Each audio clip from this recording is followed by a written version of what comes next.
Hello friends, मैं JP Chaudhary और आप देख रहे हैं YouTube channel service to saving guide. Service to saving guide में आपका बहुत बहुत स्वागत है। दोस्तों, इस वीडियो में मैं नवोदय विद्यालय के जितने भी कर्मचारी हैं जो कि एनपीएस यानी कि न्यू पेंशन स्कीम के तहत कवर्ड हैं, उनको एक बहुत बड़ी खुशखबरी देने जा रहा हूं जो कि न्यू पेंशन स्कीम से संबंधित है।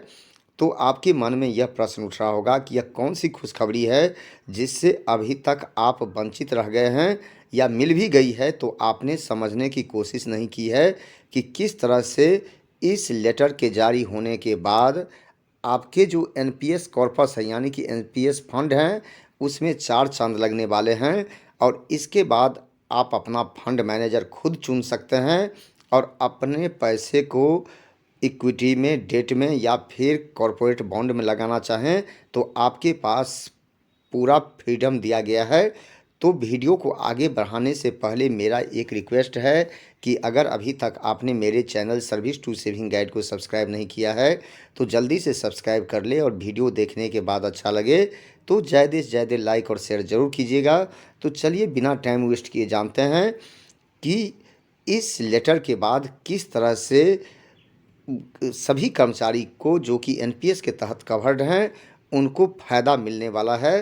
तो आप हेडिंग देख सकते हैं, इसका जो सब्जेक्ट है choice of pension funds and investment pattern in tier 1 of NPS for all the government employees with the central autonomous body.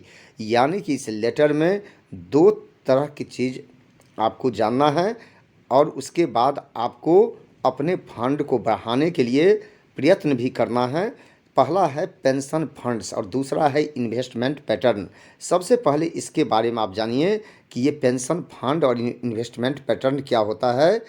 तो पेंशन फंड होता है कि यानी कि इसके लिए फंड मैनेजर्स अपॉइंट किया गया है, और पीएफआरडीए यानी कि pension fund regulatory and development authority ने अभी 8 फंड मैनेजर्स को अपॉइंट कर रखा है, जिसमें 3 पब्लिक सेक्टर के हैं और 5 प्राइवेट सेक्टर के हैं।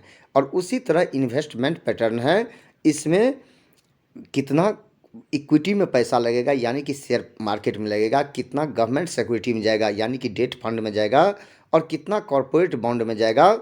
ये अभी तक जो नवोदय विद्यालय समिति के जितने भी एनपीएस कवर्ड एम्प्लॉइज हैं उनके पास कोई ऑप्शन इस मामले में नहीं है, लेकिन इस लेटर के बाद उनके पास ऑप्शन मिल गया है कि अपने फंड को अपने हिसाब से मैनेज करें और अपना फंड मैनेजर खुद चुने।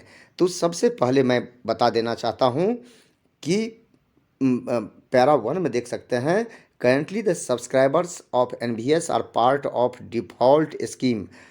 आप सबसे पहले जानिए कि डिफ़ॉल्ट स्कीम क्या होता है, ये भी मैं बताने जा रहा हूँ। Where contribution is allocated to 3 PFM, SBI fund private limited, UTI retirement solutions limited and LIC pension fund limited. यानी कि जो अभी डिफ़ॉल्ट स्कीम में है, दो बात है। पहली बात आती है फंड मैनेजर्स की। तो अभी आपका जो भी एनपीएस फंड में पैसा जाता है वो इन्हीं 3 फंड मैनेजर्स के पास में जमा होता है और यही आपके पैसे को मैनेज करती है। अब इसमें दूसरा चीज़ है इन्वेस्टमेंट पैटर्न की, कि इन्वेस्ट कहाँ पर कितना होता है।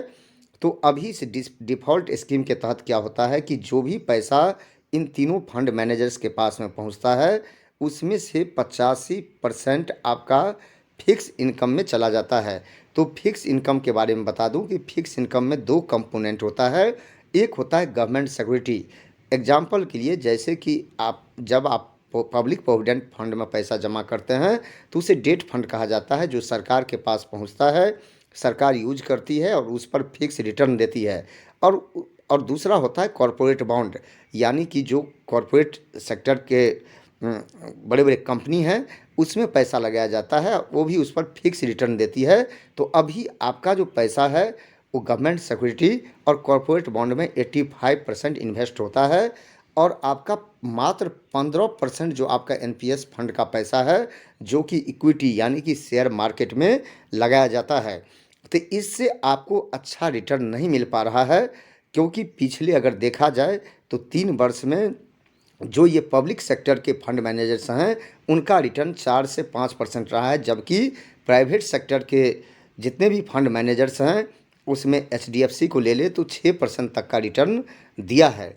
तो इसके बाद क्या चेंज होने वाला है, तो इसके बारे में बता देता हूँ कि एक बात और बता दूं कि पिछले कुछ वर्षों में आपने देखा होगा कि शेयर मार्केट में काफ़ी उछाल आया है, और जिस सब्सक्राइबर का जितना ज़्यादा फंड शेयर मार्केट में था यानी कि इक्विटी फंड में था उसको उतना ही अच्छा रिटर्न मिला है। और यह ऑप्शन अभी तक एनवीएस एम्प्लॉई को नहीं दिया गया था, जबकि सेंट्रल गवर्नमेंट के जितने भी एम्प्लॉई हैं उनको लगभग साल भर पहले ही यह ऑप्शन मिल चुका है, और वो लोग जो शेयर मार्केट में रैली आया है, उछाल आया है, उसका फ़ायदा वो लोग उठा चुके हैं। तो अब इसमें जानिए कि इसमें आपको पहले आपने देख लिया कि फंड मैनेजर की जहाँ तक बात है तो अभी तक 3 है, लेकिन अब आपके पास में ऑप्शन होगा कि अ, जो pension fund regulatory and development authority के तहत 8 फंड मैनेजर हैं। तो अब आपके पास यही 3 नहीं होगा, किसी के भी पास आप अपना पैसा किसी से भी मैनेज करवा सकते हैं, आठों में से किसी को चुन सकते हैं। चाहे आप ये पब्लिक सेक्टर फंड मैनेजर्स को चुनने की स्वतंत्रता होगी, और आपके पास यह भी ऑप्शन होगा कि प्राइवेट सेक्टर के कोई भी फंड मैनेजर हैं उसको आप चुन सकते हैं। तो पहला यह फ्रीडम आपके पास दिया गया है। और दूसरा है इन्वेस्टमेंट करने की। अभी तक जैसे बताया है कि आपका 85% अमाउंट फिक्स इनकम में जाता है और 15% शेयर मार्केट में जाता है, लेकिन आप शेयर मार्केट में ज़्यादा से ज़्यादा पैसा लगा के आप अपने कॉर्पस को बढ़ा सकते हैं, जैसा कि हाल फिलहाल के दिनों में आपने देखा होगा। तो इसमें क्या ऑप्शन आपको अब मिल गया है कि इसमें 2 तरह का ऑप्शन आपको दिया गया है। पहला है मॉडरेट लाइफ साइकिल फंड। इसके तहत जो एनपीएस फंड में आपका पैसा जाता है तो आप चाहें तो उसका 50% इक्विटी यानी कि शेयर मार्केट में लगा सकते हैं। और दूसरा ऑप्शन इसी में होगा कंजर्वेटिव लाइफ साइकिल फंड। अगर इसको आप चुनते हैं तो इसके तहत आपके टोटल अमाउंट का 25% शेयर मार्केट में लगाया जाएगा। अगर आप शेयर मार्केट का रिस्क नहीं लेना चाहते हैं तो आपके पास एक तीसरा ऑप्शन भी दिया गया है, ये है 100% इन्वेस्टमेंट इन गवर्नमेंट सिक्योरिटीज़। यानी कि जो भी एनपीएस फंड में आपका पैसा जाएगा तो गवर्नमेंट सिक्योरिटीज में चला जाएगा। जैसे कि अभी आपका पब्लिक प्रोविडेंट फंड का पैसा जाता है, गवर्नमेंट सिक्योरिटी ही कहलाता है ये। तो इस तरह के डेट फंड में आपके पैसे को लगा दिया जाएगा जो कि रिस्क फ्री होता है। तो अब ये सारा ऑप्शन आपको दोनों लेवल पर मिल गया है, फंड मैनेजर के लेवल पर और ये जो इन्वेस्टमेंट पैटर्न है इसमें भी आपके पास अब फ्रीडम होगा। लेकिन आपके मन में प्रश्न उठ रहा होगा कि क्या एक बार आपने ऑप्शन ऑप्ट कर लिया तो फिर आप उसे चेंज कर सकते हैं कि नहीं कर सकते हैं। तो जी हाँ, बिल्कुल इसे चेंज कर सकते हैं। इसके लिए भी प्रोविज़न किया गया है कि जहाँ तक फंड मैनेजर की बात है तो आठों में से किसी को आप सेलेक्ट कर सकते हैं।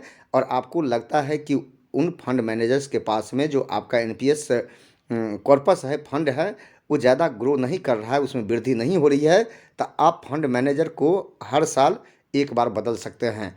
अब जब बात आती है कि इन्वेस्टमेंट स्कीम की, जो आपको बताया है वहाँ पर, तो आप स्कीम को भी बदल सकते हैं।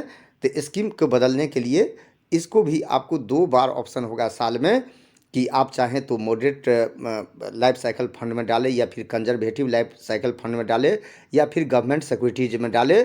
अगर ये कोई ऑप्शन आप नहीं चुनते हैं तो आपके पास जो अभी डिफ़ॉल्ट स्कीम मौजूद है जो आपने देखा है यहाँ पर, तो आपका पैसा डिफ़ॉल्ट स्कीम में लगता रहेगा। लेकिन जहाँ तक मेरा मानना है कि आप अपने फंड को ज़्यादा से ज़्यादा शेयर मार्केट में एलोकेट करके उसमें इन्वेस्ट करके अच्छा से अच्छा मुनाफा आप कमा सकते हैं और अपने फंड को बढ़ा सकते हैं।